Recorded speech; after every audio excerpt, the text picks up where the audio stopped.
السلام علیکم ورحمۃ اللہ وبرکاتہ۔ قصص القرآن، علامہ حافظ ابن کثیر رحمۃ اللہ علیہ۔ حضرت صالح علیہ السلام کا قصہ ہم پڑھ رہے ہیں، قوم سمود کا واقعہ۔ سبق نمبر 49 ہے۔ آج کے سبق میں علامہ ابن کثیر فرماتے ہیں، اور قدار بن سالف بن جندہ نے اس کام کی سرپرستی کی۔ وہ سرخ رنگ کا اور میلی آنکھوں والا تھا اور اس کے وجود پر دھبے تھے۔ کہا جاتا ہے کہ وہ ولد الزنا تھا۔ وہ سالف کے گھر پیدا ہوا۔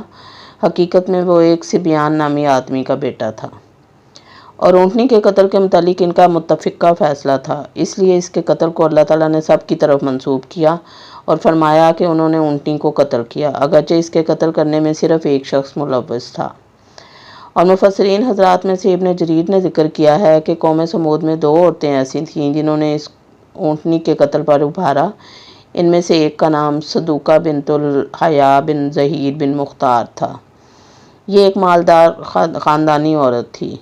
اس کا خاوند مسلمان ہو گیا تھا تو اس نے اس سے علیحدگی اختیار کر لی۔ پھر اس نے اپنے چچا زاد بھائی مسرہ بن مہرج بن الحیا کو بلایا اور اس پر اپنا آپ پیش کیا، لیکن شرط یہ لگائی کہ وہ اونٹنی کی کونچیں کاٹ دے گا۔ دوسری عورت کا نام انیتا بنت غنیم بن مجلس تھا۔ اس کی کنیت ام غنمہ تھی۔ یہ ایک کافرہ اور بوڑھی عورت تھی، اور اس کو ضباب بن عمر خاوند سے 4 بیٹیاں تھیں۔ یہ آدمی سرداروں میں سے تھا۔ اس عورت نے قدار بن سالف سے کہا کہ اگر تو اونٹنی کی کونچیں کاٹ دے تو میں اپنی 4 بیٹیوں کا نکاح تجھ سے کر دوں گی۔ اس طرح یہ دونوں نوجوان مسرہ اور قدار اس کام کے لیے تیار ہوئے۔ انہوں نے اپنی قوم کو بھی اس کام پر آمادہ کرنے کی کوشش کی تو 7 آدمی اور ان کے ساتھ مل گئے۔ انہی کے بارے میں اللہ تعالیٰ نے ارشاد فرمایا کہ شہر میں 9 آدمی رہتے تھے اور زمین میں فساد پھیلاتے تھے اور اصلاح نہیں کرتے تھے۔ یہ لوگ پورے قبیلے میں بھاگ دوڑ کرتے رہے اور انہیں اونٹنی کی کونچیں کاٹنے کے فوائد بتاتے رہے، تو قبیلے کے دوسرے لوگوں نے بھی ان کی بات مان لی اور ان کو سراہا۔ یہ لوگ اونٹنی کی کونچیں کاٹنے کے لیے ایک جگہ چھپ کر گھات لگا کر بیٹھ گئے۔ جب وہ پانی پی کر واپس ہونے لگی تو مسرہ نے، جو اس کام کے لیے چھپا ہوا تھا، اس نے تیر مارا جو اونٹنی کی پنڈلی کی ہڈی میں پیوست ہو گیا۔ پھر قدار بن سالف نے آگے بڑھ کر تلوار سے اس پر حملہ کیا۔ اس نے اونٹنی کی پچھلی ٹانگ کے پاؤں سے اوپر والے حصہ کو زخمی کیا تو وہ زمین پر گر پڑی اور ایک زوردار آواز نکالی تاکہ اس کا بچہ خطرے سے محفوظ رہنے کے لیے کچھ ہیلا کر سکے۔ پھر قدار نے اونٹنی کے سینے پر نیزہ مارا اور اسے مار ڈالا، اور اونٹنی کا بچہ بھاگ کر پہاڑ کی ایک محفوظ چوٹی پر چڑھ گیا۔ پھر 3 دفعہ زور سے آواز نکالی۔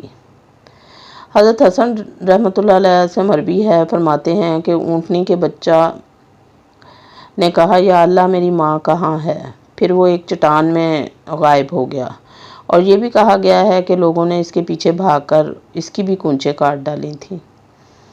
اللہ تعالیٰ نے کلام پاک میں ارشاد فرمایا ہے کہ انہوں نے اپنے ساتھی کو بلایا اور اس نے وار کیا اور اونٹنی کی کونچیں کاٹ ڈالی۔ اور دوسری جگہ ارشاد فرمایا، اِذَا انبَعَثَ أَشْقَاهَا عُقْبَاهَا الشمس 12-15۔ جب ان میں سے بہت بڑا بدبخت اٹھا، اللہ کے رسول حضرت صالح علیہ السلام نے ان سے کہا کہ خدا کی اونٹنی اور اس کے پانی پینے کی باری سے ڈرو، مگر انہوں نے پیغمبر کو جھٹلایا اور اونٹنی کی کونچیں کاٹ دیں، تو اللہ نے ان کے گناہ کے سبب ان پر عذاب نازل کیا اور سب کو ہلاک کر کے برابر کر دیا، اور اس کو ان کے بدلہ لینے کا کچھ بھی ڈر نہیں۔ حضرت عبداللہ بن زمعہ فرماتے ہیں کہ رسول صلی اللہ علیہ وسلم نے ایک دفعہ خطبہ ارشاد فرمایا اور اس میں اونٹنی اور اس کے قتل کرنے والے کا ذکر فرمایا، اور کہا کہ جب ان میں سے بڑا بدبخت اٹھا اور وہ اپنی قوم کا رئیس مطاع، مضبوط اور طاقتور آدمی تھا، جیسے کہ ابو زمعہ ہے۔ حضرت عمار بن یاسر رضی اللہ تعالیٰ عنہ بیان فرماتے ہیں کہ رسول صلی اللہ علیہ وسلم نے حضرت علی کرم اللہ وجہہ سے ارشاد فرمایا تھا کہ لوگوں میں سب سے بڑے بدبخت کے متعلق تجھے نہ بتاؤں؟ حضرت علی رضی اللہ تعالیٰ عنہ نے عرض کی کہ یا رسول اللہ صلی اللہ علیہ وسلم، ضرور ارشاد فرمائیں۔ آپ صلی اللہ علیہ وسلم نے فرمایا کہ ایسے دو آدمی ہیں، ایک قوم سمود کا سرخ رنگ کا آدمی جس نے اونٹنی کی کونچیں کاٹ دی تھیں، اور دوسرا وہ شخص اے علی جو تجھے اس جگہ یعنی سر پر مارے گا یہاں تک کہ اس سے یہ یعنی داڑھی تر ہو جائے گی۔ اللہ تعالیٰ نے ارشاد فرمایا کہ انہوں نے اونٹنی کی کونچیں کاٹ دی اور اپنے رب کے حکم سے سرکشی کی اور کہا کہ اے صالح، اگر تو رسولوں میں سے ہے تو وہ عذاب لے آ جس سے تو ہمیں ڈراتا ہے۔ انہوں نے اپنی اس بات میں کفر کی انتہائی حدوں کو چھوا ہے۔ وما علینا الا البلاغ۔ اللہ حافظ۔